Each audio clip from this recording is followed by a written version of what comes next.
সম্মানিত ভিউয়ার্স, এখানে আমি 2 টেবিল চামচ বাটার অয়েল দিয়ে দিয়েছি। এখন আমি দিয়ে দিব 30 গ্রাম জুলিয়ান পেঁয়াজ। এখন আমি দিয়ে দিব 1 টেবিল স্পুন রসুন কুচি।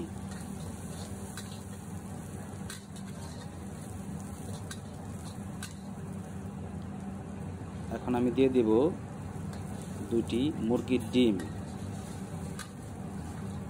খুব সুন্দর করে মুরগির ডিমটি ফ্রাই প্যানে আস্তে আস্তে আপনাকে ভেজে নিতে হবে।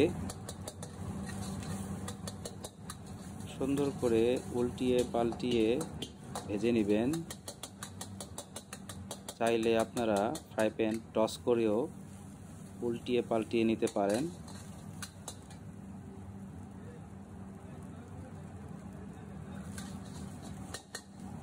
এখন আমি দিয়ে দিব ক্যাপসিকাম 30 গ্রাম জুলিয়ান কাটিং ক্যাপসিকাম ডিমের মধ্যে দিয়ে দিলাম। এখন আমি দিয়ে দিব 30 গ্রাম জুলিয়ান গাজর। ডিমের সাথে গাজর ক্যাপসিকাম একটু সতে করে নিতে হবে। এখন আমি দিয়ে দিব বয়েল রাইস 800 গ্রাম 1:3 জন্য, আর 50 গ্রাম জুলিয়ান চিকেন ভাজা ও 50 গ্রাম চিংড়ি মাছ ভাজা। আস্তে আস্তে সুন্দর করে রাইসটি ফ্রাই করতে হবে। প্রত্যেকটা জিনিসই আপনারা খেয়াল করবেন আমি কখন কোনটা দিচ্ছি। এখন আমি দিয়ে দিলাম 1 table spoon Maggi sauce, 1 table spoon soya sauce, half table spoon fish sauce.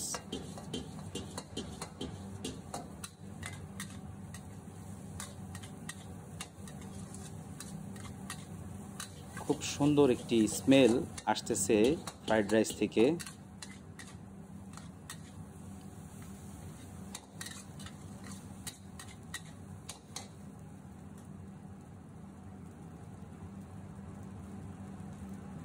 একটি spoon chicken powder,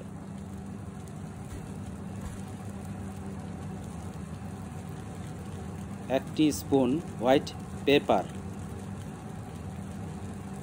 1 table spoon চিনি, হাফ টি স্পুন লবণ। সম্মানিত ভিউয়ার্স, আমার দেখানো পদ্ধতিতে একদম কাট টু কাট রেসিপিতে আপনারা তৈরি করে বাসায় সুস্বাদু একটি থাই ফ্রাইড রাইস তৈরি করতে পারবেন। এখন আমি দিয়ে দিচ্ছি 1 স্পুন গার্লিক অয়েল। আমরা রেস্টুরেন্টে যে গার্লিক ভেজে থাকি সেটার অয়েল। এখন আমি দিয়ে দিলাম 1 টেবিল স্পুন রসুন ভাজা। একটি টমেটো জুলিয়ান করে কেটে নেওয়া মাঝখানের যে অংশটা থাকে সেটা ফেলে দিয়েছি। এখন আমি দিয়ে দিলাম ব্যাসিল লিফ সস। এখন দিয়ে দিলাম আমি পেঁয়াজ পাতা ও চাইনিজ পাতা।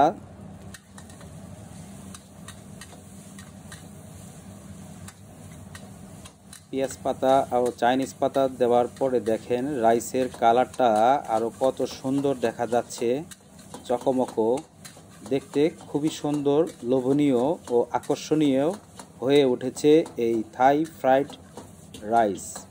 মিক্স ফ্রাইড রাইস মূলত আমরা এইভাবে মিক্স ফ্রাইড রাইস তৈরি করে থাকি।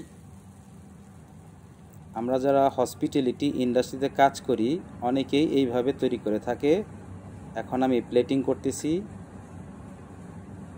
সম্মানিত ভিউয়ার্স, এই রাইসটি এত সুস্বাদু হয়ে থাকে এবং এত সেন্ট ও ফ্লেভার ছড়ায়, স্মেল আসে, যখন আপনার নাকে যাবে তখন আপনাকে খেতে ইচ্ছে করবে। খুবই চমৎকার মজাদার এই রাইস রেসিপিটি আপনাদের সাথে শেয়ার করলাম। যদি এই রেসিপিটি আপনার ভালো লেগে থাকে তাহলে অবশ্যই শেয়ার করে দিবেন, আপনার টাইমলাইনে রেখে দিবেন। ধন্যবাদ, ভালো থাকবেন, আল্লাহ হাফেজ।